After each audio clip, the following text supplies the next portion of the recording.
Gaius Marius was born between 155 and 157 BCE near Arpium, Italy, into an equestrian family. Although not patricians, his family was wealthy enough to support any public career he provided interest in, but his initial employment was in the Roman military, where he served beneath and alongside many notable generals. His first military endeavor was under the eminent Scipio Africanus in the contentious siege of Numantia, in which he fought from 134 to 133 BCE. His gallantry was much celebrated, and he began to acquire recognition. 10 years later, as military tribune, he served under Q. Baelaricus, opposing Balearic pirates. After battling against the pirates, Marius returned to Rome to be elected into the quaestorship in 122. This support then allowed him to triumph in the plebeian tribunal election of 119. During his service, he carried a bill that hindered the influence of the powerful Roman families, and so he sacrificed the once unconditional reinforcement of Metelli. This deteriorated patrician backing, and so he lost the election that ensued. In 116 BCE, however, Marius applied for a position of praetor and was victorious. Metellus Numidicus, a Roman general, was dispatched to Numidia to address conflict with King Jugurtha in response to an ongoing war. Numidicus selected Marius to aid as legate and pacify Italian and equestrian interests. Marius exploited this appointment as an opportunity for political gain and openly chastised the conduct of Metellus in compliance with African, equestrian, and agitator belief.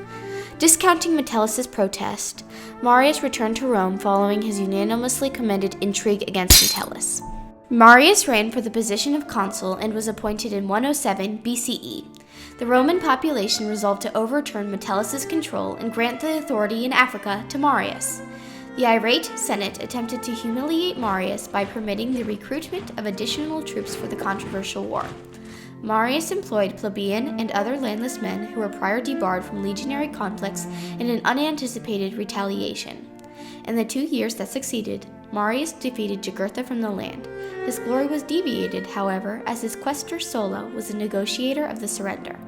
This developed a resentful hostility between the two parties, and Marius' term as consul ceased.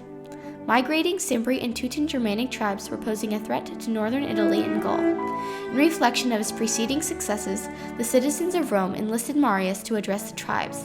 Marius accepted, disregarding constitutional boundaries imposed by the Senate that had limited consulship to 1 year per every 10 years.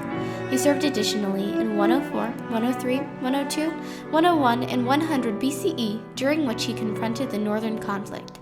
He employed a powerful army and initiated beneficial reforms to reshape it to near perfection. This included investing in more training, high-grade defense mechanisms, and reorganizing the army so that cohorts were the chief tactical unit. He conquered the Teutons in 102 BCE and the Cimbri in 101 to secure Italy for Rome.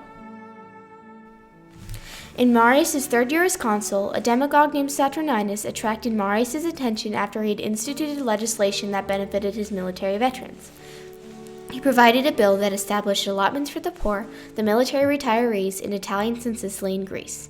These actions further attached Saturninus to Marius' cause. Metellus refused to agree to the bill, and so he was ostracized by the two.